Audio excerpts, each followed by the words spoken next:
মনের পীড়ার কোনো শেষ নেই, তাই অপরকে দোষ দিয়ে কোনো লাভ হবে না।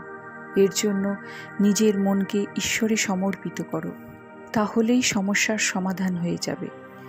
কারণ ঈশ্বরের প্রতি মন লাগালে জ্ঞান, খুশি, শান্তি, সংযম, সহ্য শক্তি, প্রেম ও জীবনে নতুন ঊর্জার সঞ্চার ঘটে।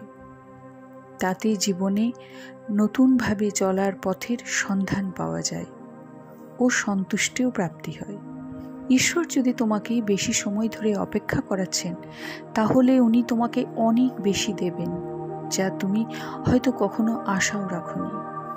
মানুষ একজন মৃত ব্যক্তিকে কাঁধ দেওয়াটাকে অনেক পুণ্য কাজ বলে মনে করে, কিন্তু যদি মানুষ বেঁচে থাকা মানুষকে সাহারা দেওয়াটা পুণ্য ভাবত, তাহলে জীবন অনেক সহজ হয়ে যেত। জীবনের জন্য এত বেশি ভেবো না। যিনি জীবন দিয়েছেন তিনিই তোমার জন্য সব কিছু ভেবে রেখেছেন।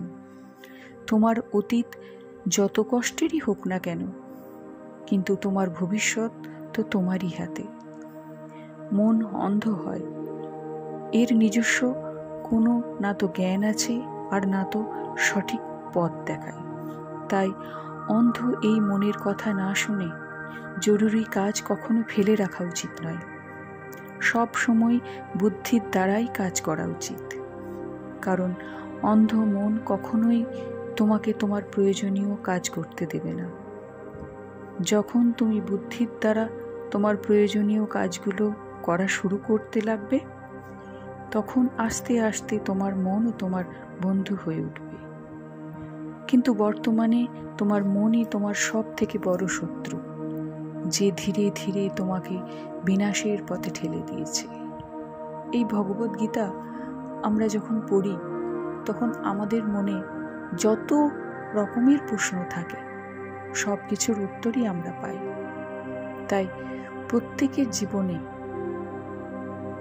প্রতিদিন একটু সময় বের করে ভগবদ্গীতা পড়া বা শোনা অবশ্যই কর্তব্য হয়ে ওঠা উচিত।